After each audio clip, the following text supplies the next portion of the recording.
নির্বাচন কমিশনার একটারে দেখছেন না? মনে পড়ে গেছে কথাটা, কত বড় বদমাস মুরব্বী মানুষ, তবু আমি বদমাস বলতে বাধ্য হইলাম। এই নির্বাচন কমিশনার আমাদের ভাই ওসমান হাদিকে এইভাবে দিনে দুপুরে শ্যুট করা হয়েছে। এই লোক দাঁত ক্যালকেলায় বলতেছে নির্বাচনের আগে এই ধরনের ঘটনা হয়, খুন খারাপি হয়, তাইলে ওইটারে একজন শ্যুট করে দিলে তাইলে হয়, যেহেতু যে এটারও শ্যুট করে দে।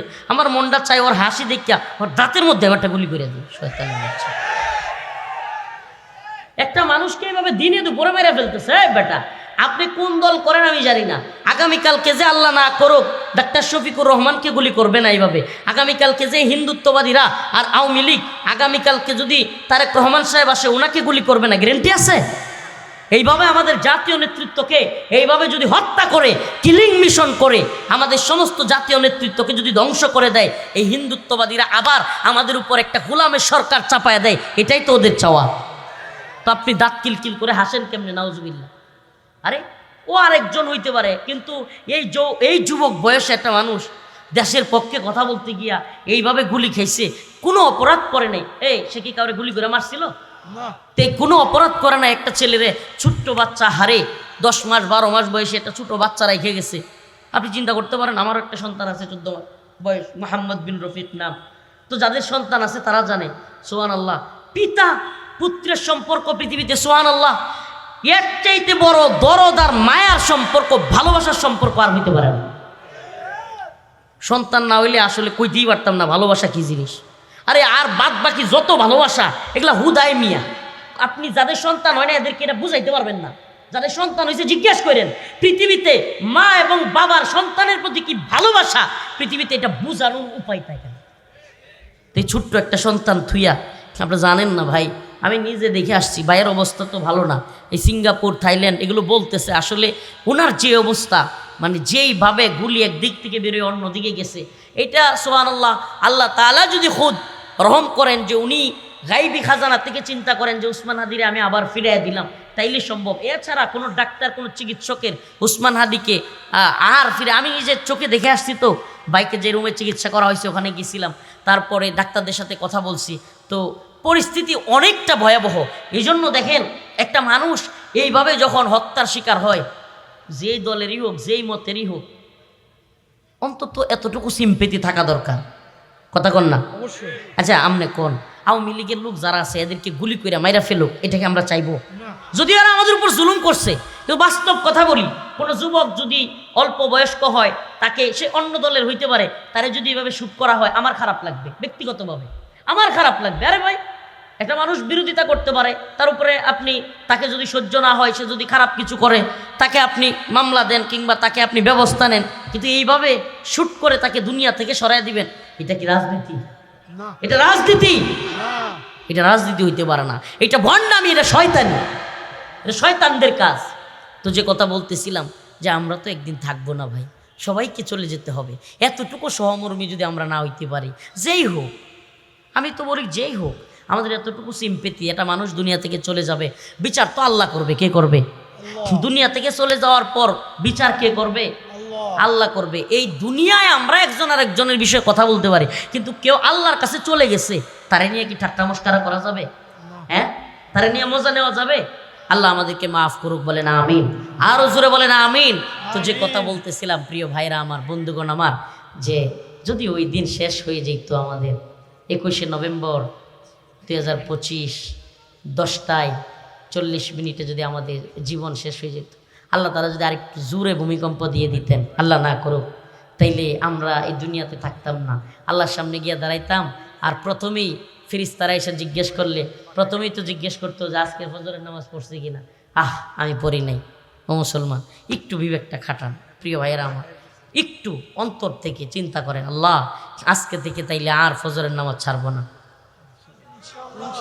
লিল্লাহি তাকবীর বলেন, আয় আল্লাহ আজকে থেকে আর নামাজ ছাড়বো না, আল্লাহ আর আপনার নাফরমানি করব না, আয় আল্লাহ আজকে থেকে কার উপরে জুলুম করব না, আয় আল্লাহ কোনো চাঁদাবাজি, কোনো মানুষের উপর নির্যাতন, আয় আল্লাহ কোনো মানুষের উপর টেন্ডারবাজি, আয় আল্লাহ কথা দেন, সকলেই কথা দেন, আয় আল্লাহ মদ, নেশা, হিরোইন এই সমস্ত খারাপ কাজে আমরা জড়িত হব না ইনশাআল্লাহ। হাত তুলেন।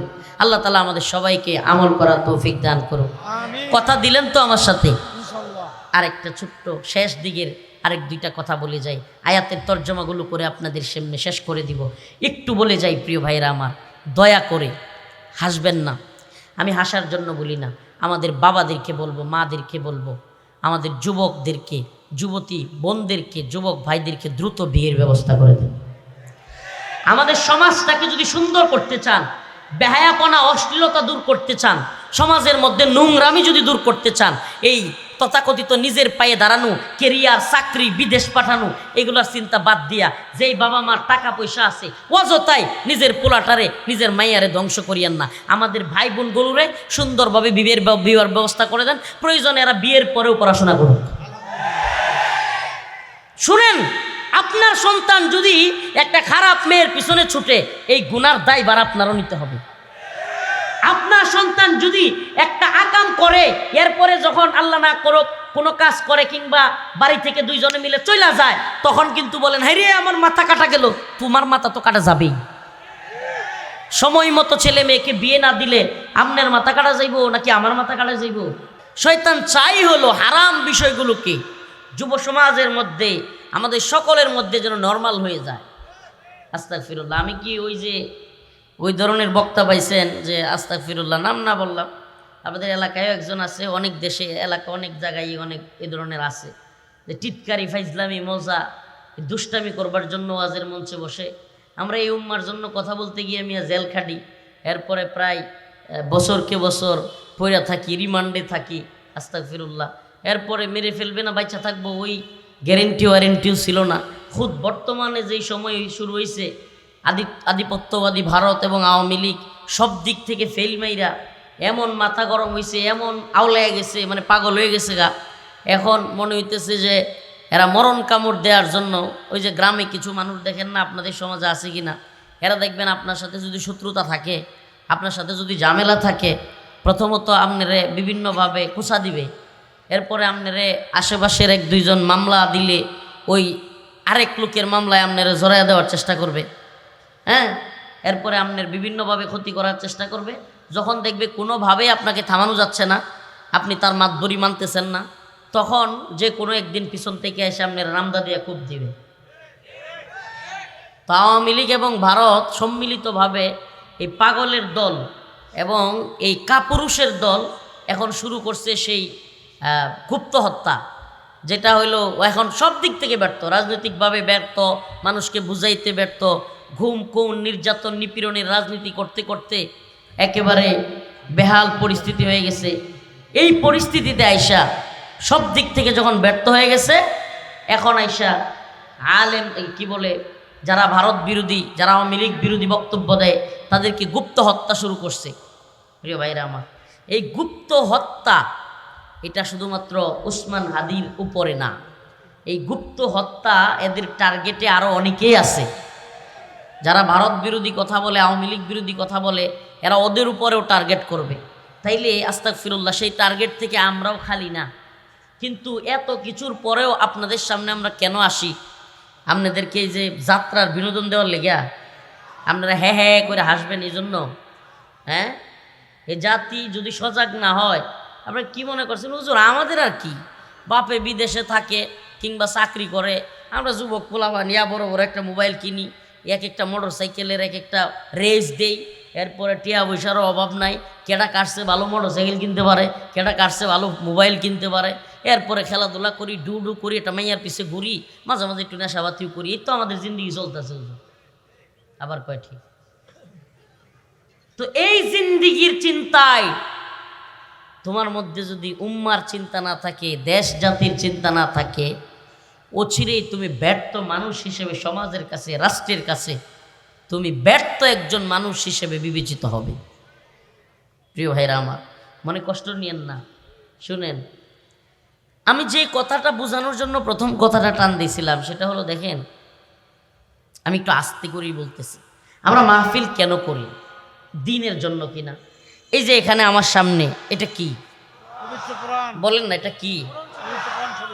তাইলে এই কোরআন কি শুধুমাত্র বিলি করবার জন্য, মসজিদে মাদ্রাসায় রাখার জন্য, নাকি এই কোরআনে যা বলা আছে তা আমাদেরকে মানতে হবে? বলেন মানতে হবে কি হবে না? তা আল্লাহর কোরআনে বলে নাই ওয়াকরনা ফি বুয়ুতিকুন্না ওয়ালা তাবাররাজনা তাবাররুজাল জাহিলিয়াতিল উলা।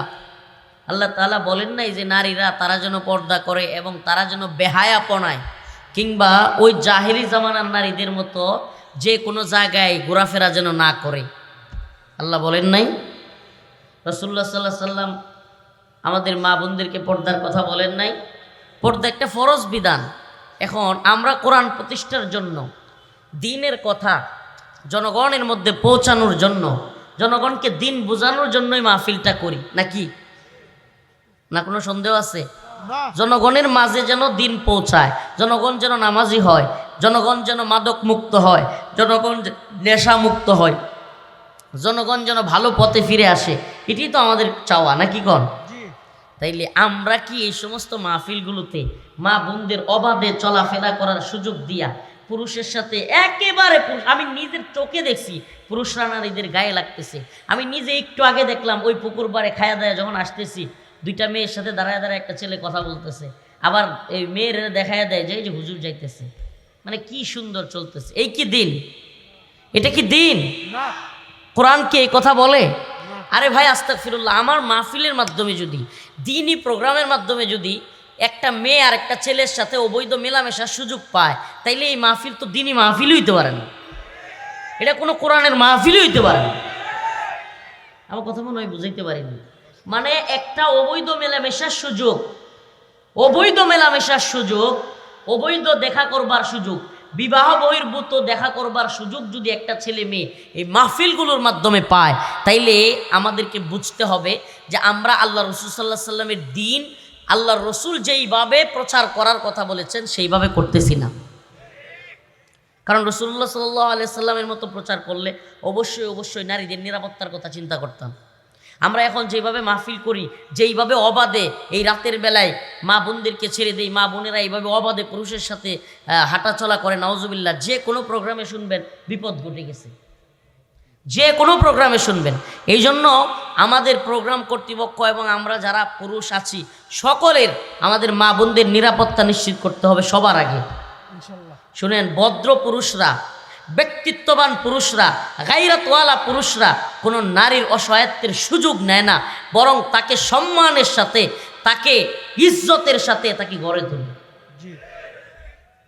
অতএব আমরা যেন এমন না হই যে আমাদের মা বোনেরা এমনভাবে চলাফেরা করতেছে আমরাও সুযোগ নিয়ে নিলাম। আল্লাহ মাফ করুক, সকলে বলে না আমিন। আল্লাহ পাক আমাদেরকে ক্ষমা করুক, বলে না আমিন। মাহফিল কর্তৃপক্ষ, এই কর্তৃপক্ষ শুধু না, আরও যারা মাহফিল করবার চিন্তা করেন, কারণ একটা মাহফিলে যারা আছেন, এই মাহফিলে শুধু কর্তৃপক্ষ থাকে না, অনেকগুলো প্রোগ্রামের লোক একটা প্রোগ্রামে থাকে। সকলের প্রতি আমার উদারত আহ্বান থাকবে, যদি কোনো প্রোগ্রামে রাতের বেলায় মহিলাদের ওয়াজ শোনার ব্যবস্থা করেন, সেই ব্যবস্থাপনা হইতে হবে আলাদা রাস্তায়, আলাদা এরিয়ায়, এবং পুরুষ এবং নারীদের রাস্তাও এক হইতে পারবে না। আমার কথা বুঝাইতে পারছি প্রিয় ভাইরা আমার? না হইলে দেখবেন যে আস্তাগফিরুল্লাহ, আমাদের এই প্রোগ্রামগুলো থেকে ফিতনা ছড়াবে। বিশেষ করে কুমিল্লা, নরসিংদী, আরও কিছু জেলা আছে, মনে কষ্ট নিলেও কিছু করার নাই, আমাকে বলতে হবে। কারণ যেখানে যে সমস্যা, ওখানে যদি ওই মলম না লাগানো যায়, অসুস্থতা কি সারবে? রোগ সারবে?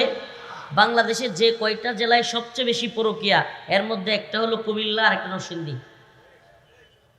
আপনারা মনে কষ্ট নিতেছেন? সারা দেশে আছে, সারা দেশে আছে। কিন্তু এই পরকীয়ার কারণ কি এটা জানেন? এখন বললে অনেকের মাথায় হাত, কি এই পরকীয়ার বেশিরভাগ কারণ হলো স্বামীরা বিদেশে থাকা। আমাদের মা বোনদের কষ্ট না বুঝেই এই 2-3 মাসের জন্য বিয়ে করে স্বামী রেখে, এই নতুন বউকে রেখে এই 3-4 বছরের জন্য চলে যায় বিদেশে। তখন ওই বোনের, আমাদের ওই বোনের কষ্ট দেখবার মতো কেউ থাকে না। শুধু এটাই না, যেই ছেলেটা ওখানে থাকে তার কষ্টও দেখবার কেউ নেই।